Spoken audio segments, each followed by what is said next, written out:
కొత్త బిజినెస్ కోసం ఆలోచిస్తున్నారా? ఈజాన్ డిస్ట్రిబ్యూషన్ కోసం కాల్ చేయండి 9154729854. విశాఖలో 29 ఏళ్ల యువకుడు దారుణ హత్య తీవ్ర కలకలం రేపుతోంది. కంచరపాలెం పరిధిలో ఉన్నటువంటి తిక్కవాణిపాలెంకు చెందినటువంటి 29 సంవత్సరాలున్న యువకుడు గణేష్ హత్య వెనుకతల పేరెంట్స్ కానీ కుటుంబ సభ్యులైతే కనుక అనేక అనుమానాలు వ్యక్తం చేస్తున్నారు.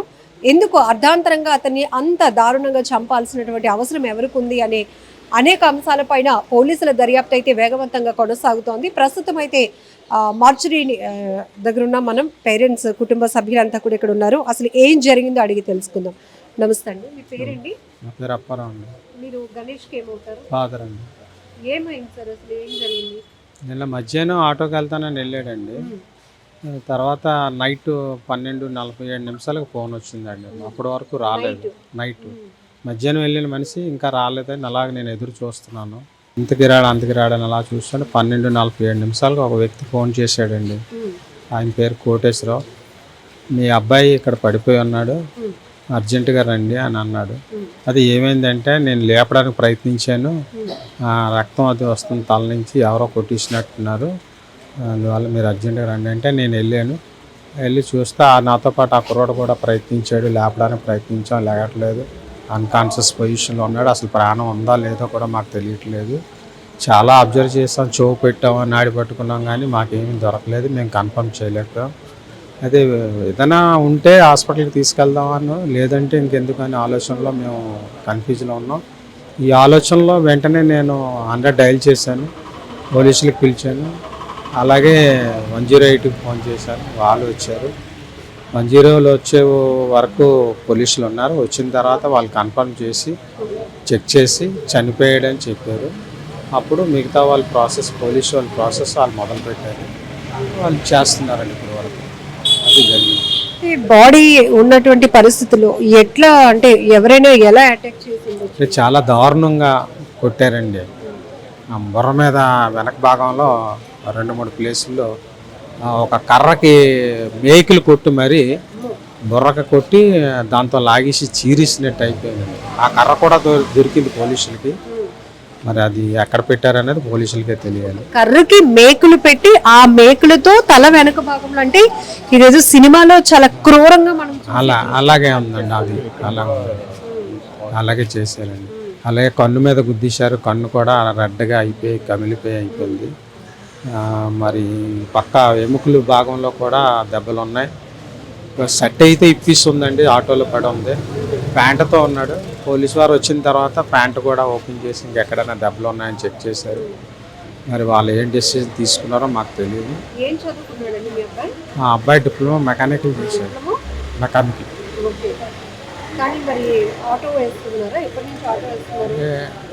Just relax. డ్రైవింగ్ ఫీల్డ్ ఇష్టం అని అంటాడండి. అందువల్ల ఆటో కొనుక్కుంటానని పేచి పెట్టాడు.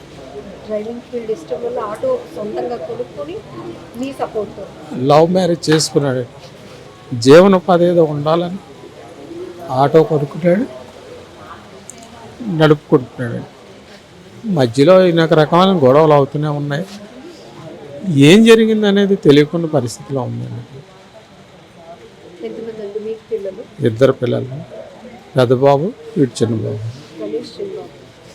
మ్యారేజ్ అయ్యి ఎన్నాళ్ళు అవుతుందండి మీ అబ్బాయికి? 2018లో అయినట్టు. ఒక బాబు అండి, 6 years ప్లస్ అండి. గొడవలు జరుగుతూ ఉన్నాయి అంటున్నారు. ఎవరి మధ్య, అంటే ఎందుకు అసలు ఇంత దారుణంగా చంపాల్సినటువంటి అవసరం?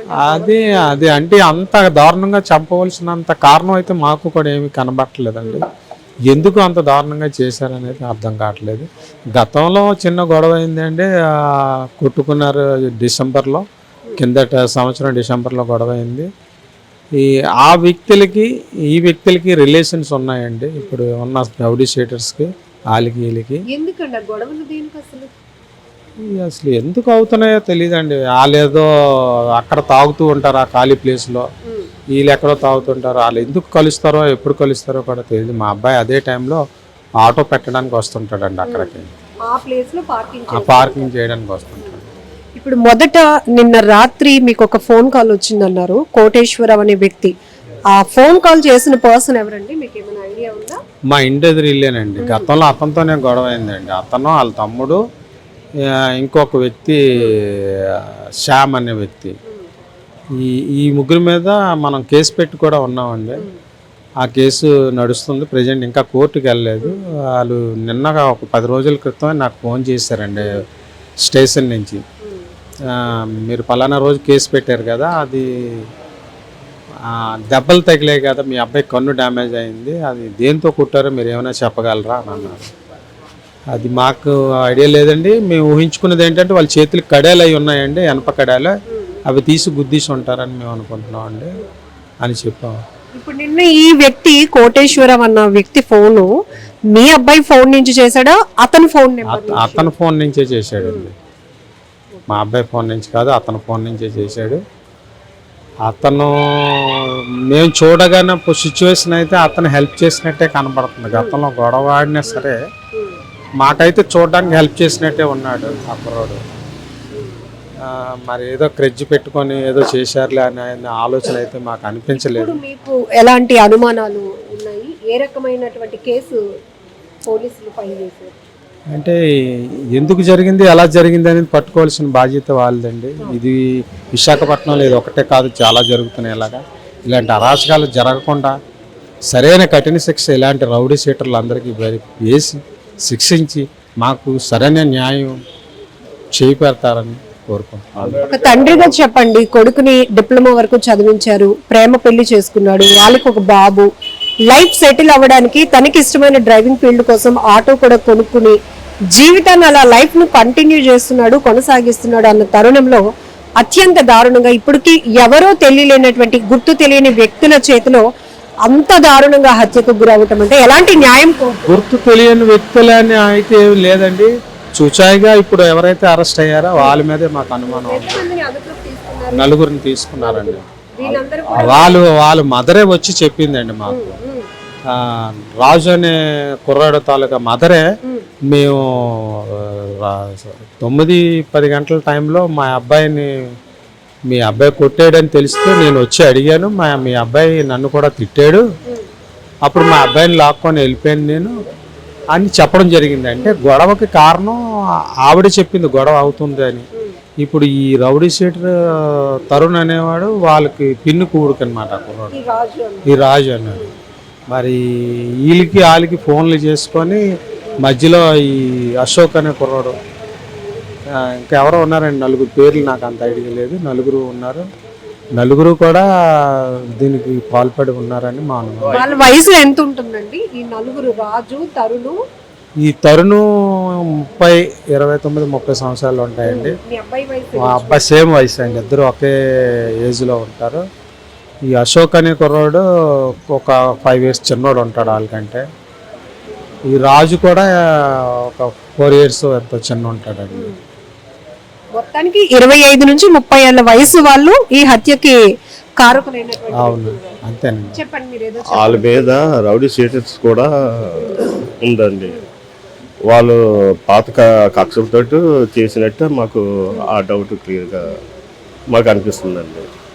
అది మరి ఎలా జరిగింది అనేది మాకు తెలియదు. ఏం చెప్తాం, మా పాప చిన్న వయసు, చిన్న మనస్పర్ధల వల్ల మా ఇంట్లో ఉంటుంది.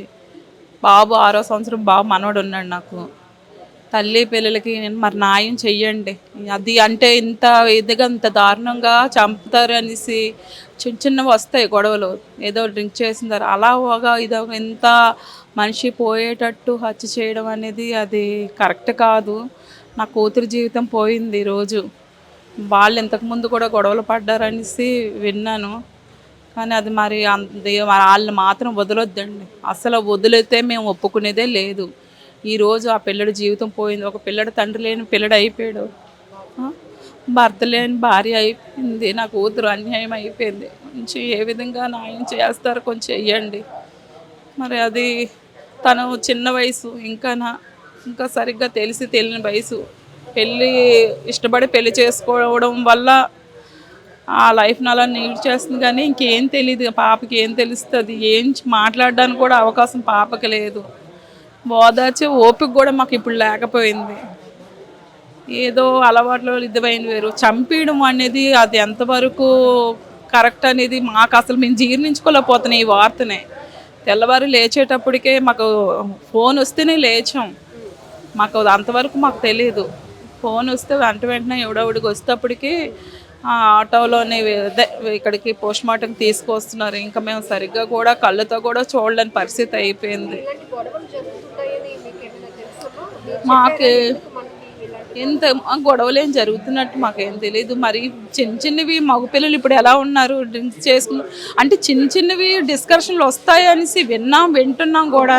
అది అంతవరకు అది ప్రతి చోట ఇప్పుడు కామన్ అయిపోయింది. అందుకని మరీ ప్రాణం తీసే అంత ఇదిగా జరుగుతుంది అనేసి అనుకోలేదు. అది ఇంతకుముందు కూడా ఏదో చిన్న వాళ్ళ వల్లే జరిగిందని నేను అనుకుంటున్నాను. ఇంత ఈజీగా ఒక మనుషుల ప్రాణాలు తీసి కుటుంబాలు వాళ్ళ పిల్లలు భార్య ఏమవుతారు అని కనీసం అదే ఆలోచన. మరి ఇప్పుడు అదే ఇంట్లో వాళ్ళకి ఎవరైనా జరిపితే అది వయసు 30 కూడా దాటలేదు. వీళ్ళడు ఇంకేమీ భార్య పిల్లలతోటి ఇంకా చూడవలసినవి చేయవలసినవి కూడా ఏమీ లేకుండానే అన్యాయంగా 3 పదులు దాటలేదు మట్టి కల్పించేశారు. అనాథ శవంలాగా అక్కడ ఒకళ్ళు వచ్చి చూసి చెప్పే వరకు కూడా తెలియలేదు. ఇంత దారుణంగా ఉంటే ఇప్పుడు ఏమవుతుంది? ప్రాణం విలువ ఏమీ కాకుండా పోతుంది. కొంచెం నా కూతురికి న్యాయం చెయ్యండి. ఏ విధంగా చేస్తారో వాళ్ళు మాత్రం వదలొద్దు.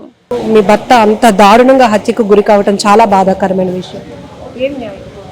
మీరే చెయ్యండి న్యాయం చెయ్యండి. నా భర్తకి, నాకు, మా అత్తకి, మా అయ్యకి కూడా. ఎప్పుడైందమ్మా మీకు మ్యారేజ్? 2018. మీరేం చదువుతున్నారు? బీకామ్ చేశాను. తిను డిప్లొమా. ఇద్దరికి పరిచయం బావ అవుతాడు. పిల్లలు ఎంతమంది? బాబు ఒకడు. ఎంత వయసులో? 6 years. చూసారా అసలు ఏం జరిగిందో?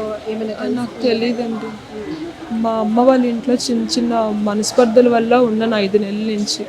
తెల్లవారు నాకు ఫోన్ వస్తే వెళ్ళాను అంతే. గొడవ మా అత్తగారు కాల్ చేశారు.